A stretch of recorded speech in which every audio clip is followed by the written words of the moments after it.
Hello, hello, hello, everyone. Lisa and I are absolutely thrilled to be finally hosting our authentic personal brand and professional brand identity webinar. We've been working so hard in the background to actually put the course together. And so we want to welcome all to this discussion this morning, this afternoon for some, your evening for others. This piece of content that we have put so much love to build with Lisa is targeted at senior leaders, right? Professional founders of companies, women leaders who are trying to really unlock their power of authentic identity. Lisa. So excited to be here. I mean, yeah, Sabine, I think it's not only just reflective of what we've been doing in terms of our passion, it's from lived experience, which is just one of the, I think when people reach out and they say, like, how can we do this? I think the confusing part is there's a lot of hype out there on, how to do a brand or how to have a voice, but oddly enough, it's not authentic. And so it's like the same playbook and copycatting, like this kind of formula. And I love the fact that you and I came together and thought we didn't have that playbook for us. The one that wasn't disingenuous, the one that wasn't like copycat this, the one that is kind of choose your own destiny and your own voice. And we got to create it with this wonderful course, Authentic Identity, and what we're going to be talking about today. And clearly, we're going to showcase a lot of examples. And so I'm very excited to be here. Thank you so much for having me. Yay. Yeah. And I think it is very important to add this, right? We are in the age of artificial intelligence, constant change. We've seen that, right? We have climate and we have geopolitical challenges we have to address. We have actually a lot of leaders approaching you, Lisa, and me as well, around the fact that they are transitioning, C-level executive transitioning and trying to find out their personal brand identity and find the way that they can actually really reconnect with themselves. So during the next 40 minutes, we are going to explore how to actually craft that authentic brand identity. And we have some slides for you to actually get started with some statistics as well. So actually, before going to the statistic, probably a little bit of an intro, right? I've been actually in industry now probably around 28 years. I actually worked for large insurance company, probably worked on project when I was in IBM, PwC, on over probably 100 different project Fortune 500 around cost efficiency and value creation. But at some point, one wants to redefine oneself. And around 2019, I also, like many, had a health scare, which took me out of work for 3 months. And then I had to reconsider what made me happy and how I can actually add value in this world.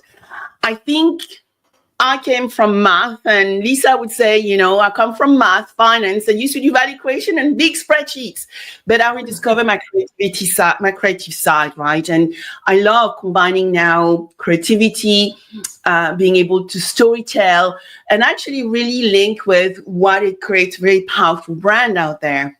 So my view is one needs to redefine and reshape, reframe oneself constantly. And my motto is about bridging the gap between technology company and corporation. So that is what I work on every single day. I build Venture Lab for big corporations, but I work with VCs and I work with growth ventures to actually create that alignment. Lisa. Well, I have spent over 30 years in insurance, in many C-suite roles.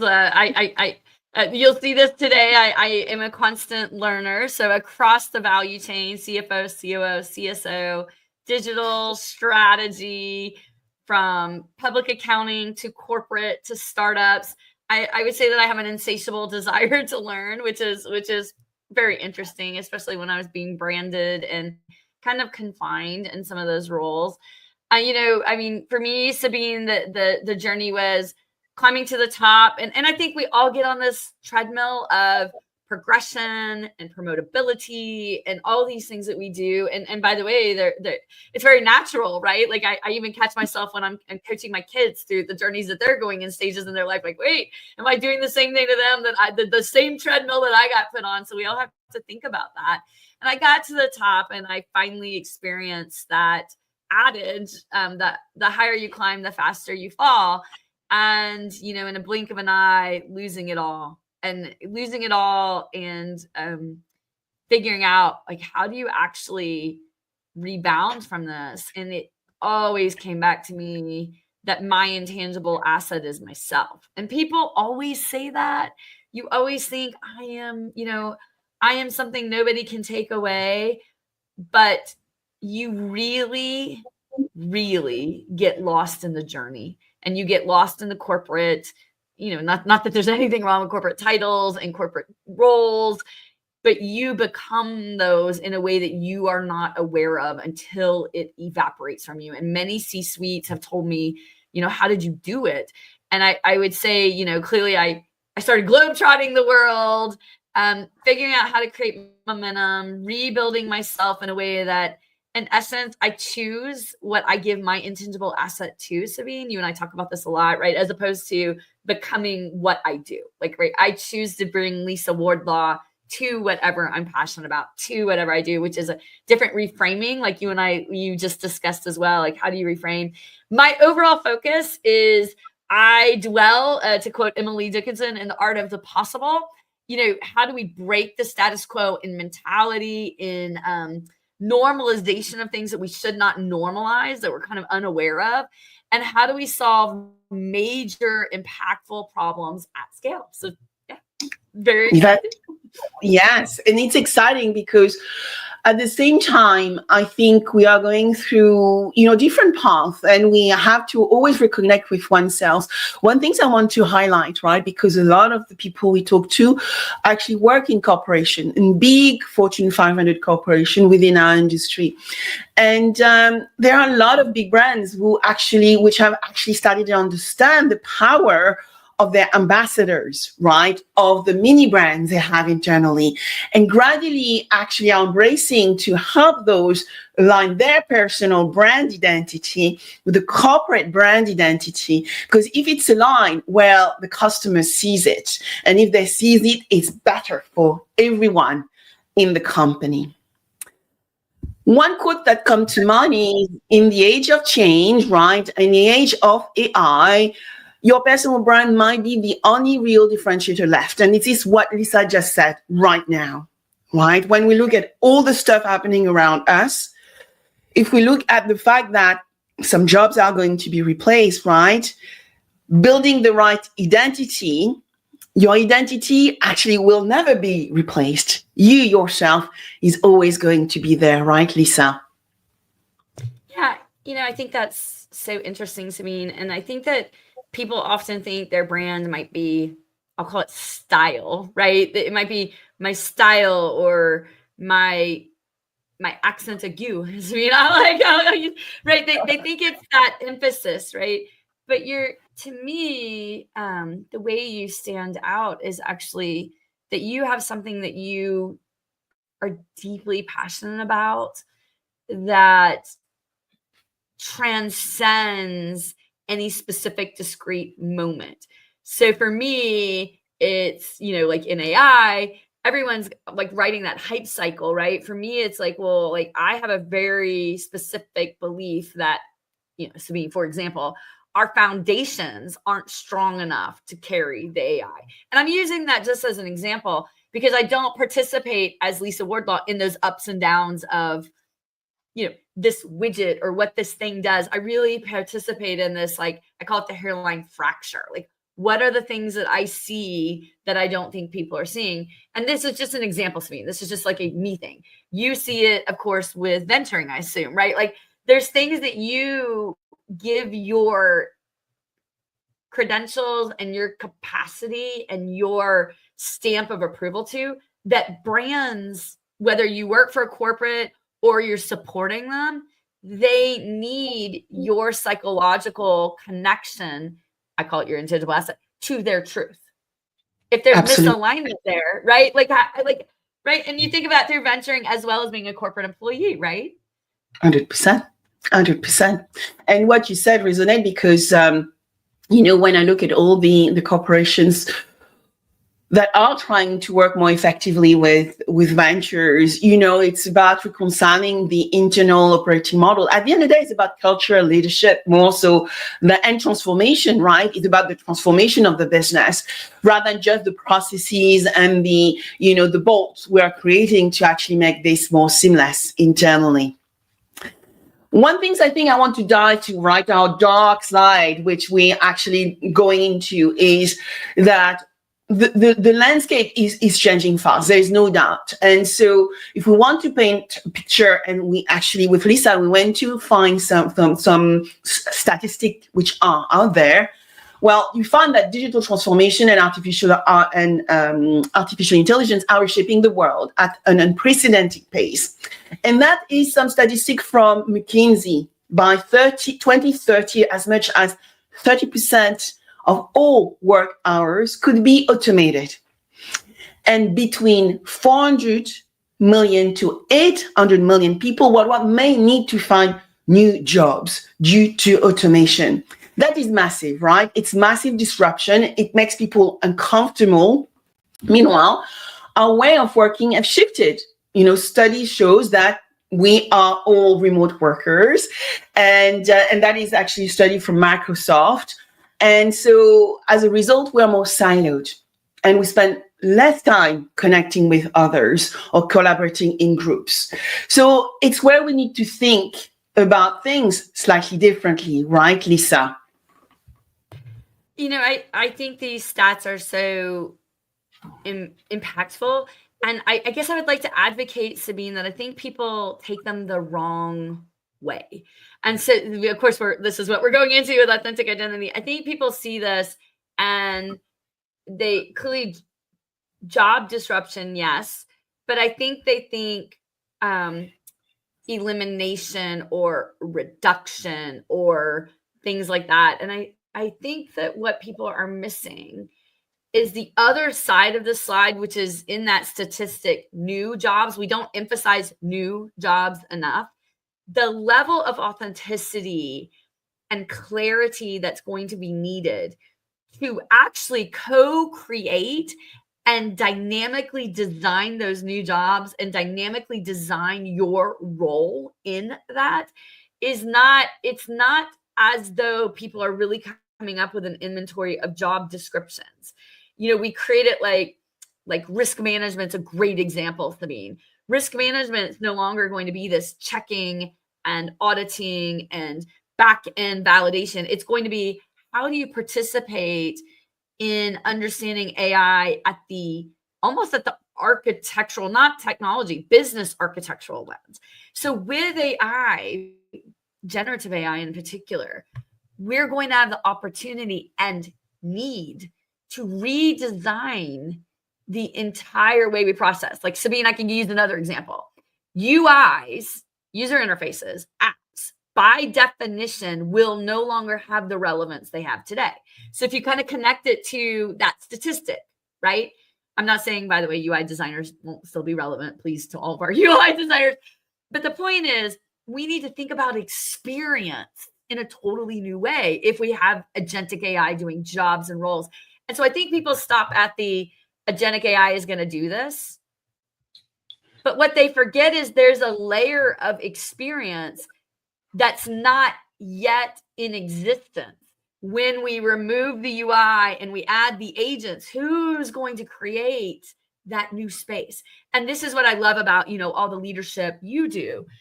In authenticity, we have to have actually very experienced people, very much people who are not afraid of creativity, who maybe haven't tapped into it before, who maybe aren't known for design because they've been managing these major kind of, I'll call it institutions and organizations.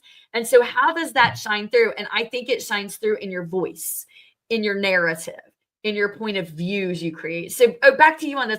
I really wanted to emphasize that because I think if I go to one more webinar, Sabine, where I hear the quote, AI won't replace you, but the person using AI will, I may just like say, stop that quote.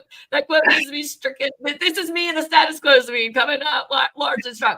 But my point is, yes, and I understood that when we first started working on AI. So to everybody who says that, I'm not criticizing you. But I think that mentality has entrapped us in the status quo mentality, thinking we think it's binary. We think it's yes or no. AI does it or the human does it. And of course, like, or a hybrid model. What we forget about is, like, take that UI example. Who's going to actually create that? Who's going to create the replacement of UIs? So back to you on this statistic. I just like think it's such a missed opportunity that there aren't more voices designing around the white space that's created, right? Like that's where I want to see the authenticity of leadership. And what you're also highlighting, Lisa, is that we are moving in a world where emotional intelligence is going to be critical. So creativity, problem solving, design thinking, looking at the architecture of the system before thinking about the outcome, right? So there's so many opportunities, right? The forces we have talked about will actually, dilute identity within the workforce. Is why, we talk often about, I think, job displacement. It's when we are talking about this identity displacement because of artificial intelligence. But there is so many new jobs, new opportunities which are going to come up. So it means that the old way, the old playbook will not work. We need to actually get our head out of the sand, and we need to start deploying new strategies to actually build a better selves. Another part is, I think, that identity crisis you started highlighting as well, Lisa, right? 37% of 37% of people are hiding part of themselves at work, right? Because of fear of judgment. So that is going to the authenticity gap. 82% want to be seen as a person, but only 45% feel they are actually today. Employees are reevaluating their purpose. At the same time, right, we feel sometimes that we are just a number. So how do we start evaluating that and moving away from this, Lisa, this identity crisis? I think this is so important as well, Sabine. As we think of identity crisis, what we really need to think about is we've been conditioned to be the job, be the title. And we can say it's because, we feared rejection or fear of judgment. But what it really is societal norms kind of trained us into being the job, the accomplishment, the ladder. And so I think in this identity crisis, we have to really understand and build muscle around being who we are in all roles, regardless of title. We have to bring ourselves to that role, as opposed to the role defining who we are. We get to, I call it like season, like salt and pepper. We get to make the role uniquely Sabine, uniquely Lisa. So no matter, you're right, Sabine, like I think that's the best, most simplest construct to think about it as. You bring your unique, intangible asset, which is yourself, to that role. And only you can make that outcome, that performance, that contribution what it is. So even Sabine, even if you and I both took the same role, we would definitively have different outcomes, not different ways we perform the role. No. Different outcomes, because we are two individually, uniquely very different people. And I think that's the difference. I think corporate wants, regardless of if Sabine or Lisa did it, the outcome would be the same. It would just maybe be done by a different style. Again, I'll go back to style. But what I'm advocating is, no, actually, the outcomes would be different because Lisa and Sabine would approach that in different ways. That doesn't mean, Sabine, your outcome would be better or worse than mine. I'm just saying that the outcome would actually be different. And I think that's a mindset shift in identity crisis. We need to understand that we individually don't just bring ourselves, but we individually drive outcomes that are different. We drive a different story, a different narrative than a peer who's equally qualified. 100%. And, we have 7 billion people on this planet nearly. And so we just need to be mindful that every one of us have slightly different angle to our individuality. And so the question we need to ask ourselves is, does my work align with who I am and what I value today, right? When people feel like a cog in the machine, company risk losing them, right? They risk losing their heart and their minds and who their true selves are. And, I would want to actually ask people who are on this webinar, if they could actually add in the chat, Lisa will look at, and I will look at the chat later and answer all your questions. Have you ever felt that you had to cover up or shrink a part of your identity at work, right? Tell us in the chat if that happened. But here is the good news, right? The identity crisis is actually an opportunity for all of us, for all leaders, to actually, as we already said with Lisa, to redefine ourselves. So please drop your comment in the chat and we'll respond to that later. So let's go into the positive part of the conversation we want to have with you today. There is an opportunity, and that opportunity is about brand identity and building your leadership advantage. Let's call it the leadership advantage. We highlighted we have an authenticity gap, and now we can actually build for leadership. And what does that mean? That means that, when you start looking at your brand on yours, right? For better or for worse, today, everyone is a brand. And what I often say to the businesses I work with, whilst we are building Venture Labs, we always have a brand component to all the work we do, because the leaders of those labs, of the initiatives, have to actually attract the right founders, the right tech companies. And so to find this alignment, the authenticity of the leaders leading those initiatives is critical. Second area is,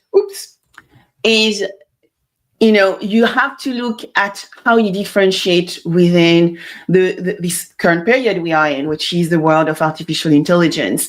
And beyond, today's AI is going to be a next big tech coming to us. So we just need to actually understand what is our unique edge. Are we using those tools every day to actually give us an advantage? And I hear a lot of leaders, trying to make sure that their teams are equipped with the right tools. Some of the stats I got actually recently, Lisa, is 42% of professional workers, like office workers, are using generative AI today at work. But that is 74% of IT workers are doing the same. And then you have probably around 80%, actually, no, I'm exaggerating, 50%. The number was 50% of all workers are using an unauthorized generative AI platform to actually give them an edge at work, which I think is good, right? We can use Gen AI even to cook. So that for me is an unauthorized, option for us on our phone. But, how do you use this to actually build your creativity to think about what you are doing differently? Performance fuel, some of the stats shows that purpose actually within our identity will boost performance in time of change. And the key thing with an authentic personal brand identity is that we can actually build trust because we are transparent. We are who we say we are on the tin. So we can build trust, credibility, and inspire others. And then the last is for sure our impact. It has always to be linked back to impact. And then trying to break down those silos. Any additional points you want to add here, Lisa, on leadership advantage? I mean, clearly everything on here is just exclamation point, exclamation point, exclamation point, right? I step back and I think about it.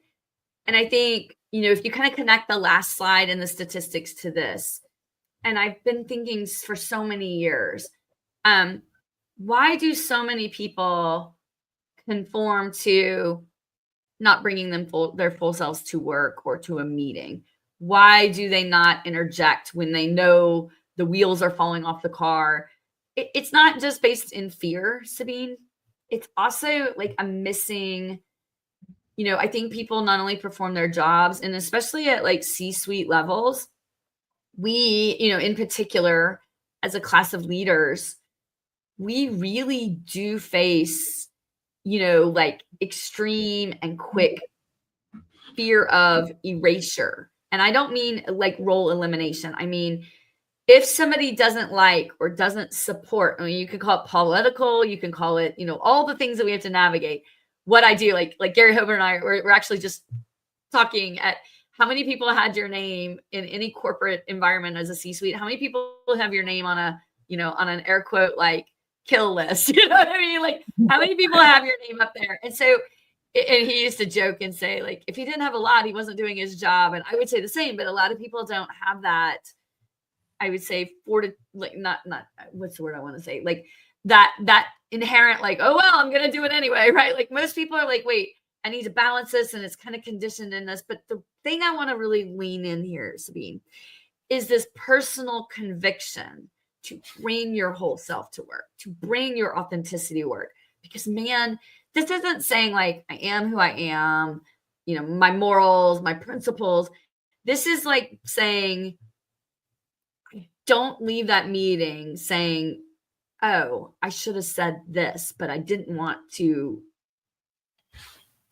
because of insert sentence. So I think that there's missing in who you are authentically. I think it ties to purpose and it ties to personal conviction.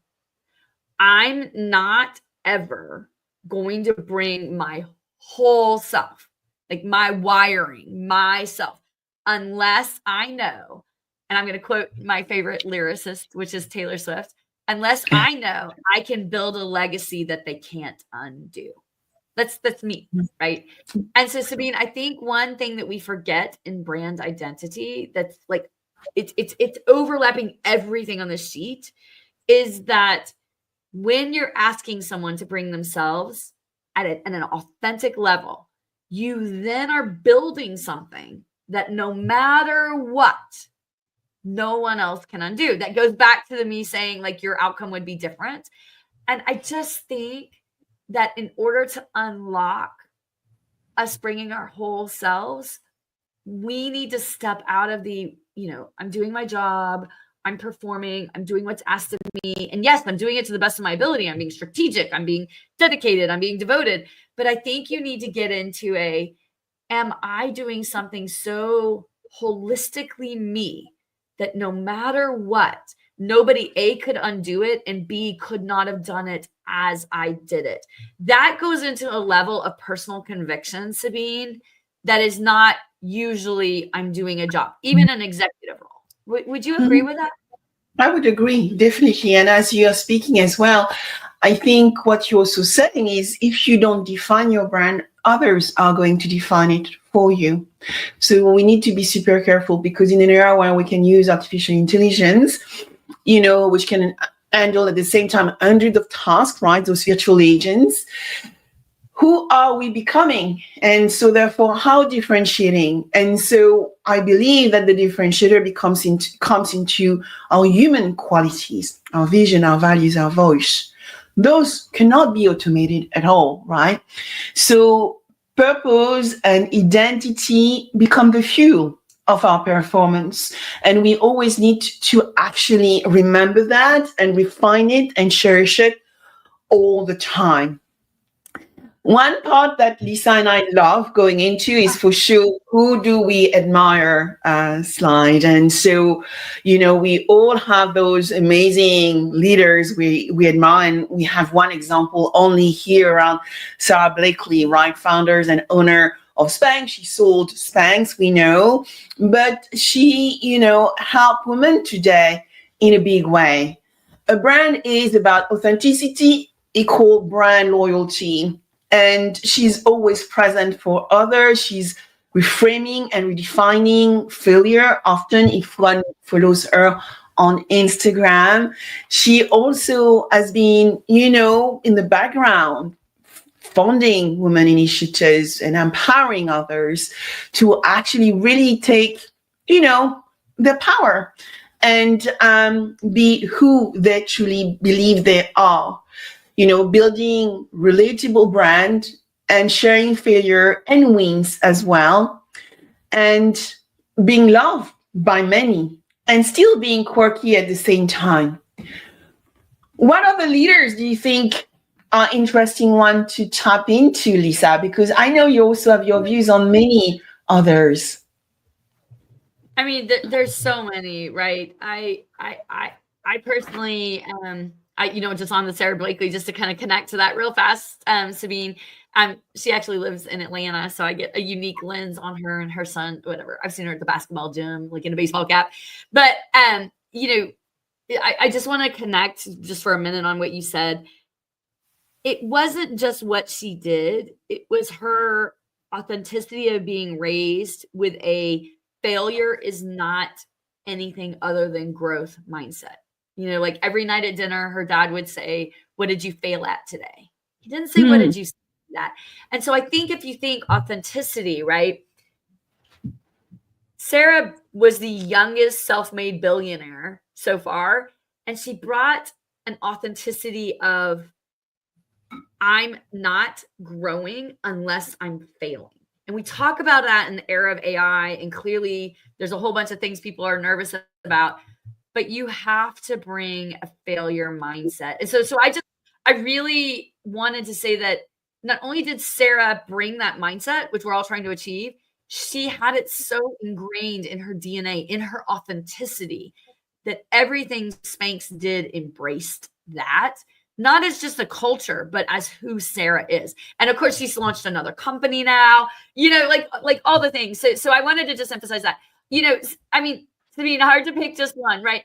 I'm a huge fan of like everyone on the sheet, but I guess I would say I really, really, really, really have an obsession with Satya Nadella. I follow a lot of what he's doing as a leader, who he is authentically, how he was raised, what he focuses on. His voice really resonates with me. And not because he's Satya Nadella running, one of the largest companies in the entire world. I really focus at and he aligns a lot with some other leaders on this as well. He doesn't believe that C-suite leaders should be in the here and now, that they should be at least 3 years ahead. And me as a leader, one of the reasons I'm so authentically aligned to his brand is because I'm like, yes, exactly. All the things that I do today aren't really what I should be doing for my company. I should be we talk about all the time, Sabine, horizon planning.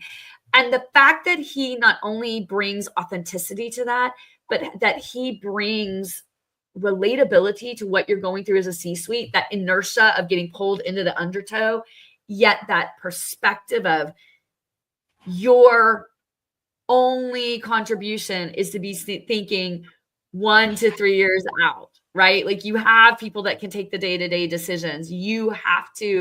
Your discipline and your mindset is being in the horizon, thinking of what comes next. I heard another senior executive say the same thing. And so the reason why I'm bringing that up at an example level, Sabine, is kind of going down and it's not just that we relate to these people as some of the biggest icons of our century. It's that there's authentic points of view that each of them have. And you may resonate, interestingly, Sabine, with something totally different with Satya, but you still resonate with him. And so I think what it is we get to know that.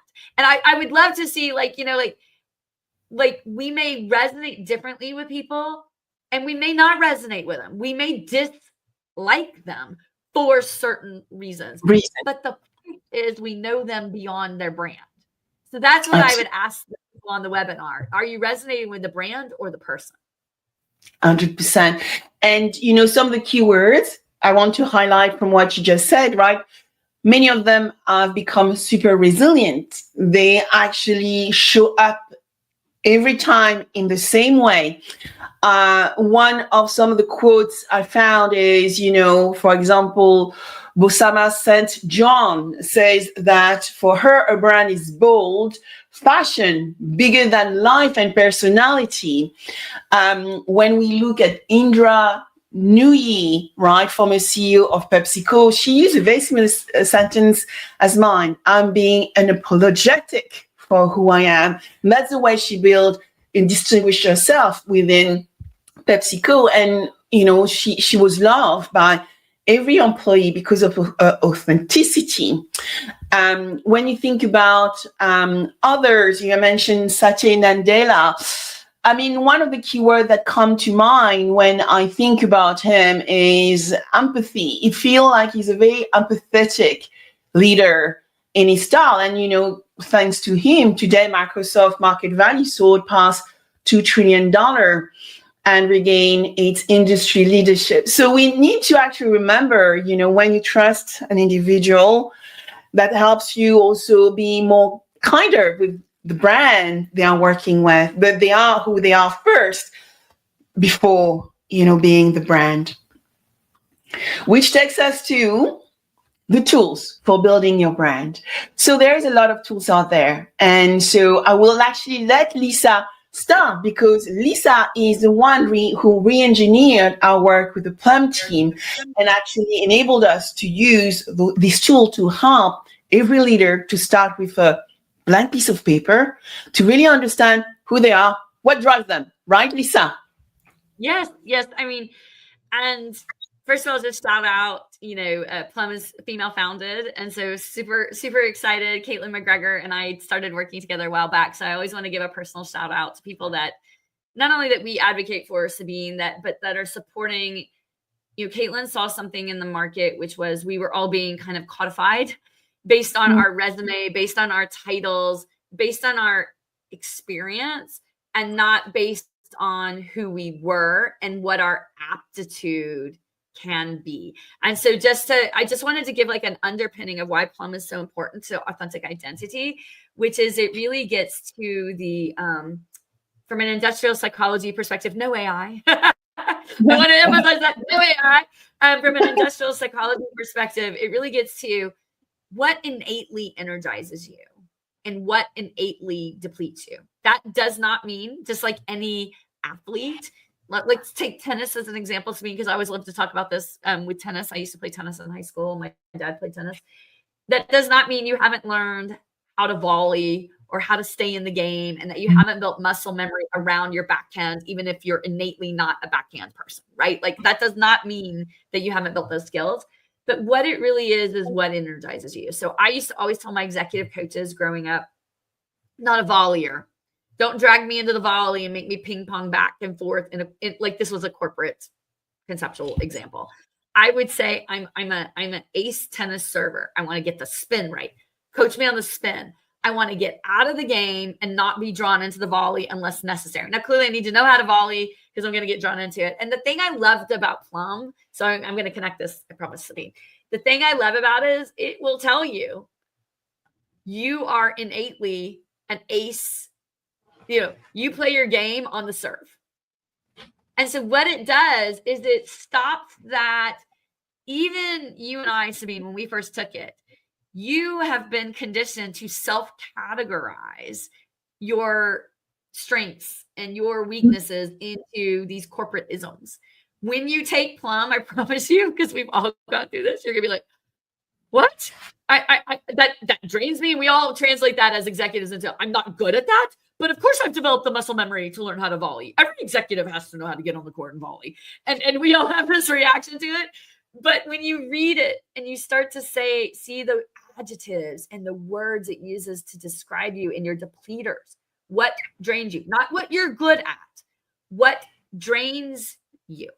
And it's more of an indicator of, as you develop your authentic identity, you should not be doing things that consistently drain you. If you're doing 5 things in a day and all 5 of them are your depleters, think of me playing the volley and you never get to serve, you are going to burn out. You're not going to be showing up with your truest self because you're like, I got to hang in on this volley. So I give that example. How does that relate to our brand building? We start in authentic identity with the mastermind with not going to others first, not looking at your, internal I'll call it last performance review. We start with an industrial psychological, very, very, very, I'll call it scientifically proven against all other forms of evaluations that says, here's what drains me and then what energizes me. And we have some amazing, I think, exercises in the mastermind that take you into a going underneath the outcomes of that. So like, Sabine, our favorite one is in your most depleting skill set, what surprises you that energizes you in that skill, right? And then in your most energizing skill set, what depleter did you not notice, right? So we get underneath this and unpack it. And then I'll get quick. I'm sorry, Sabine. And then I really love how it says you are. And then it uses these amazing descriptor words that we pull into authentic identity when we start to get into our curated, like, who are we? I remember texting Sabine the first time I read them and I was like, oh my gosh, I couldn't, like, forget those of you who use ChatGPT as your like therapist and your corporate guide. You're going to have to plug in your plum descriptors of you and train your GPT to analyze you, because we all know we talk to GPT as our friend. Yes. But I think, right? I mean, who doesn't? We do. I would love to ask you on that one. Clearly, I'll go into LinkedIn creator mode, which I use. You use, Sabine. It's got so many amazing tools. Substack for how you get your point of view and your newsletter out there. I started following so many amazing entrepreneurs on Substack. Many of them I encountered on either LinkedIn or Instagram. I follow Allison McNamara, who started Mara, which is a beauty company. And actually, Sabine, you'll think this is funny, on Substack. How I discovered her is she had posted on Instagram one of her articles about falling from grace, how she had built this career in being a reporter. She'd moved up the ladder, all the things. She walked into work one day and they said, basically you're fired. Your role is eliminated. And she lost her entire identity. And she does this deep self-reflection in Substack about rebuilding. That's super. Those are the type of things. And Mara, by the way, side note, it's trending on Sephora. She's launching it everywhere. Grassroots built back up. And she took that moment and turned it into that. My point is, Sabine, I didn't connect with her because of, she's got the latest beauty cream that everyone's buying on, which by the way, it is trending. I connected with her because I read her story and I read it on Substack, right? And I follow her on Substack. I'm obsessed with her as a person. I just really like who she is. She also talks about a weight loss journey. And I was like, here's this powerful executive also talking about her ups and downs with weight loss. And so my point on all that is these tools, while they're seemingly tools, they draw you into proximity with people. And when we want to know people, Sabine, we want relatable experiences. We seek people that I'm like, I can relate to that. And we want somebody. So I follow her actually more on Substack than I do on her professional channels. I mean, clearly I follow her professionally, but I always connect it through her Substack. So I just wanted to mention that because I have become obsessed with a lot of leaders through their Substack journals, through what they publish on their blogs, which of course we also have Canva, which is a wonderful design tool, a wonderful brand, topography, style. We always forget that, and you taught me this, and Sabine, we always forget that there can also be incongruency when we're saying who we are and we're out there orating and talking, Sabine, but then we have a design that's using, I'll make a font up, Comic Sans, because I think of Comic Sans as being very, it doesn't matter if you use it, I'm not offending you, but I always thought of it as being very like school-ish, like kindergarten teacher-ish, and I'm not knocking it. If you love it, like if that's your thing, it's fine. But for me, it never resonated. And I'm like, why do I not like Comic Sans as a font? But my point is there's a lot of congruency here. Canva is amazing. And then Notion, of course, is wonderful. I think ChatGPT will even drop things into Notion. It will use your style guide if you give it your style guide. And I want to just emphasize that, Sabine. If you are using all of the AI tools across this, you need to train, condition, and gatekeep its style and knowledge of you. And so I will constantly feed back to my GPT. Here's my brand guide. Here's, I call it like my plum summary. Here's my point of view. And I feed that. I bet you do too, Sabine. I feed that to my chat GPT. Your summary, right, from Plum. You can download your summary, and you can actually, all the stuff we've done, you feed it in, and then it ensures that it actually follows the requirement. It just accelerates things, right? We always rescribe. I mean, it's a virtual agent, like we used to have PAs and executive EAs, right? It's an extension of us. We still have to adjust the content, right, Lisa? And I was going to say for you, I don't know, like if you want to quote some of the statistics and engagement rates, I wanted to just quickly circle back to LinkedIn to Sabine. I don't know about you all, but anybody that's in marketing that's listening to this, and anybody that's a person that doesn't understand or interact with your marketing people, corporate pages do not get engagement. Even if you have massive followings, look at Microsoft, look at any of the big corporate pages. They do not get engagement. Because they don't respond. They don't respond. Right. So what people do is they follow the people. They follow the voice.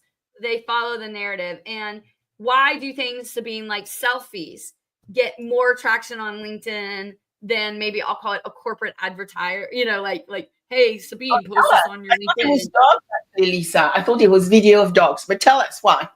Yeah, video of dogs does as well. But selfies, I'll just use that one because, I was just talking to somebody literally yesterday, and they're like, my LinkedIn never gets much traction. Why did this post go viral? So they called me to ask me about it. I'm like, well, look at your picture. And they're like, what? I'm like, you look beautiful and engaged, but you also look a little raw. I could tell you were taking a flight. I could tell that you were, you were not on stage. You were your truest self. And psychologically, even though you were posting an amazing picture, we saw that you were human. We saw that you were tired.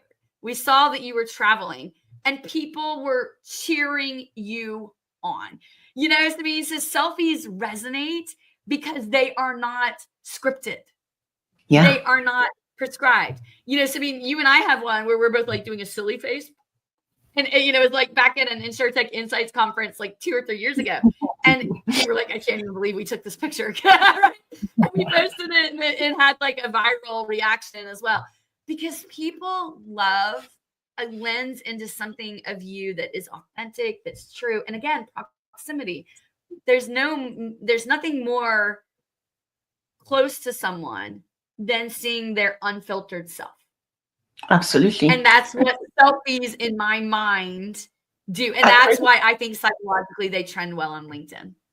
And during our course, we explain some of the strategies that are recommended by LinkedIn as well, right? To actually build a profile and actually be successful with that platform. But what we are trying to say is, just a few of the tools that we would use, right, if we were going to build a personal brand identity. But also, I think, as Lisa said, there are some stats here, right?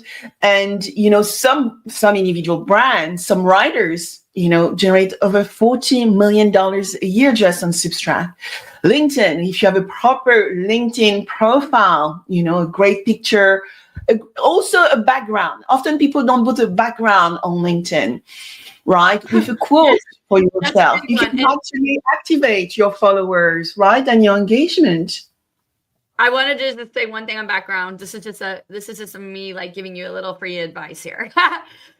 Do not, in my opinion, put your corporate logo on your background for 2 reasons. One is it's disrupting that psychological authenticity, right? They're seeing it as an advertisement.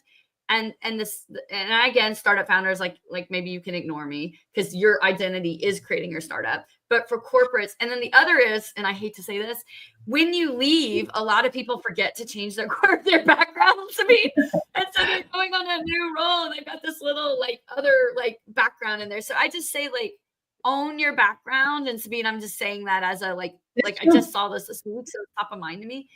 own your background. Your background should be authentically you as well, right? Like, and I'm not saying you can't have a corporate something on there, but again, I think that people resonate with you and they want to know that when you're talking and speaking on LinkedIn, you're not doing it at the request of somebody else, that you're doing it for yourself, right? Like Sabine, like the brand doesn't really important. You define yourself, right? So that I think are very, very important to remember. But all this, is within the course, and we help really understand some of the tools which are there, which allows that automation. And so when we start diving in how we do this, right, there are so many steps in the framework, but we actually sharing with you 5-step action plan you guys could actually get started with. The first is about discovering yourself, right? Creating that strength muscle, which is based on your plum profile to really understand your drivers. In mind, for example, I have your authoritative and persuasive. Those are two terms which are based on my profile. So think about leveraging the right tools to actually really understand your top 3 core strengths.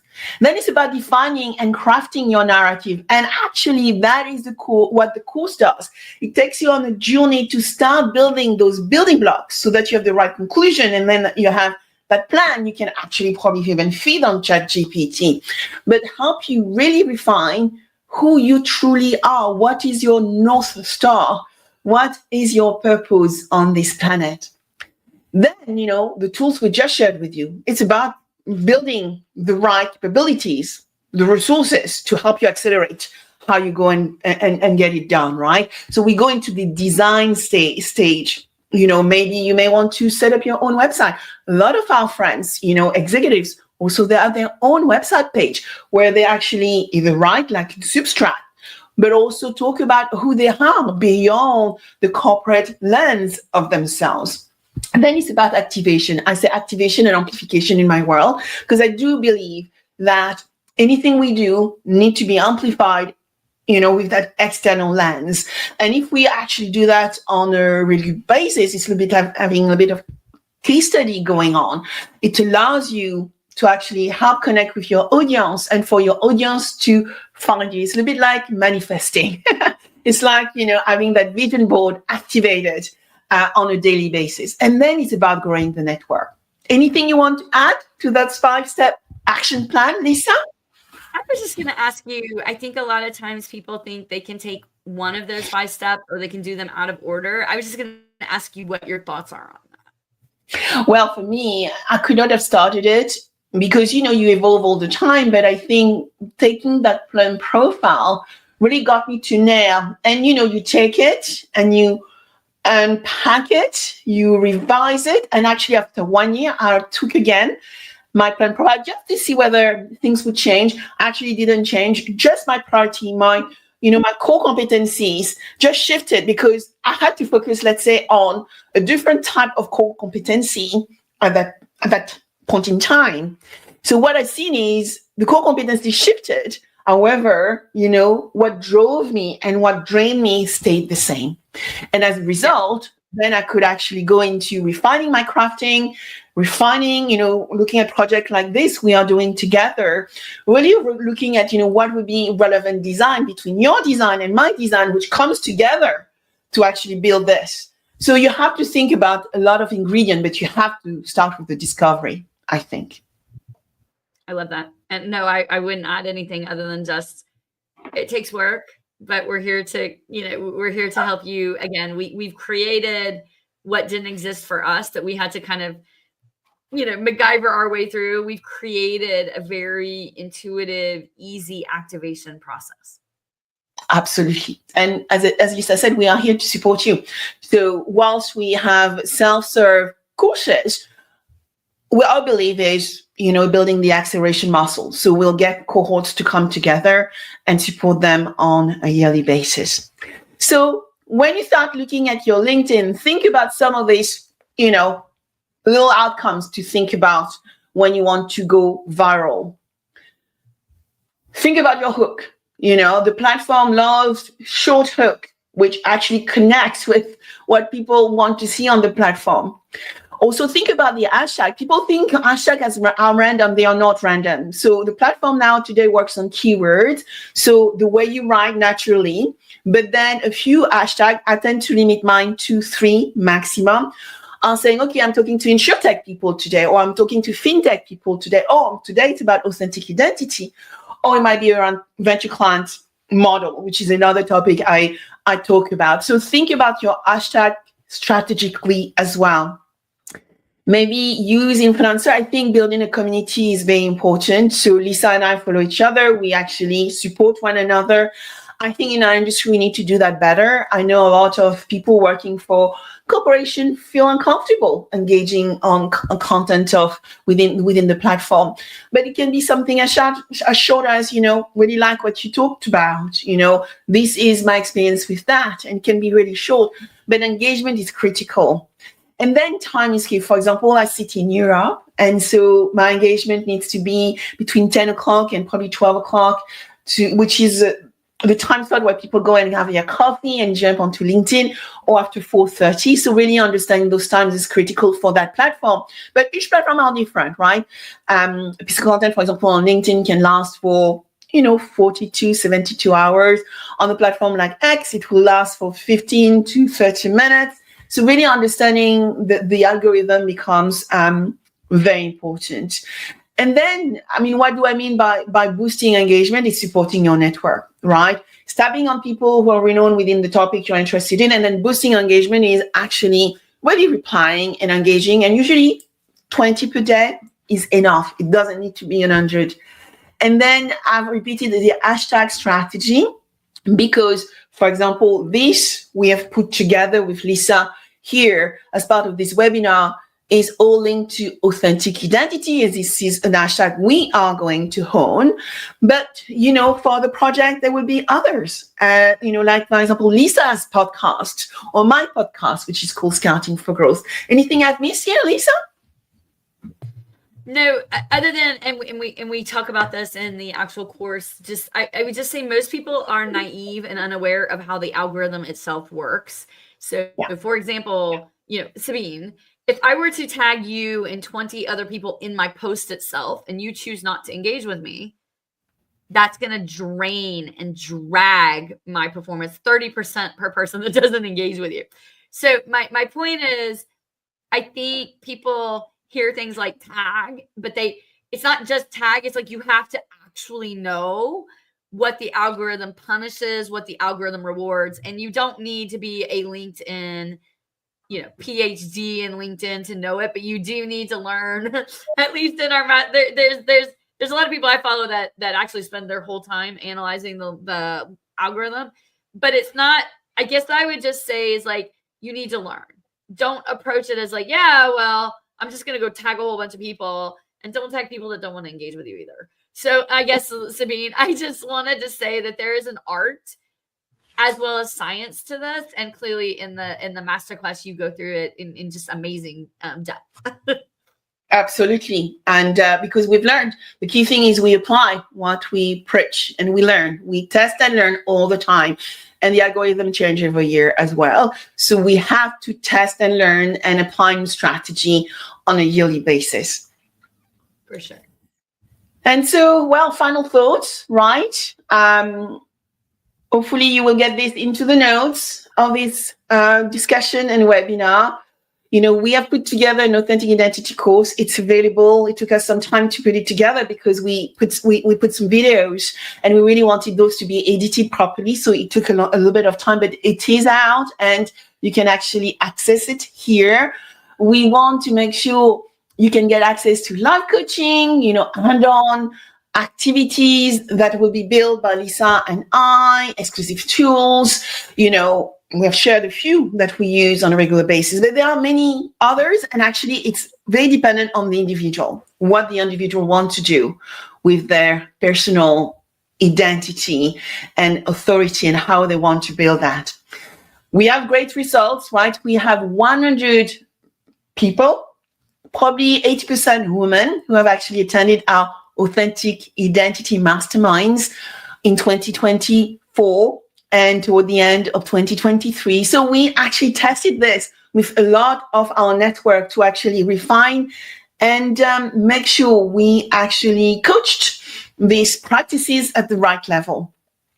And our goal with Lisa would be to build this authentic identity, I would say, accelerator. And we are going to plan to start having some calls during the summer to actually get our first cohort, maybe 25, 30 of you, to really go into a bit of mini accelerator. It's just a few weeks. It doesn't take more than 6 calls to get you through that so that you understand the levers of it all. And hopefully at the end, you will get your own brand book.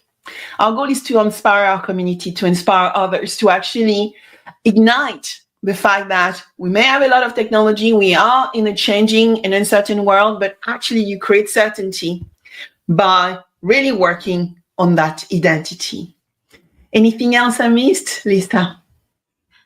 I mean, I'm so excited about the momentum, and we always wanted to get it to this point where it would be accessible to all.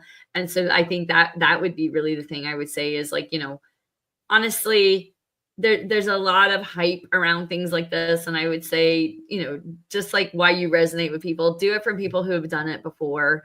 Do it from people that you trust and aspire to understand, well, how did you do it?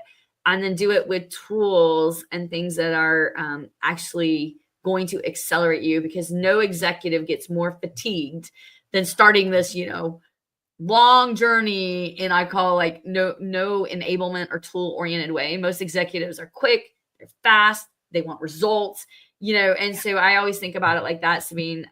How do I get results and not do the same thing over and over and over again and create traction? And so for me, the gift of this course is that we are taking all of the things we've spent all that muscle building, and we're saying, okay, we want to help people stay the course. So we created this in a way that does not create that fall off and fall back on. We've really created it to be outcome immediate oriented. So very excited. Yay. Very excited. So thank you so much. We look forward to speaking with you. Make sure to continue the engagement in the chat or DM Lisa or I. If you have any question, we are here to support you. So thank you so much. Thank you.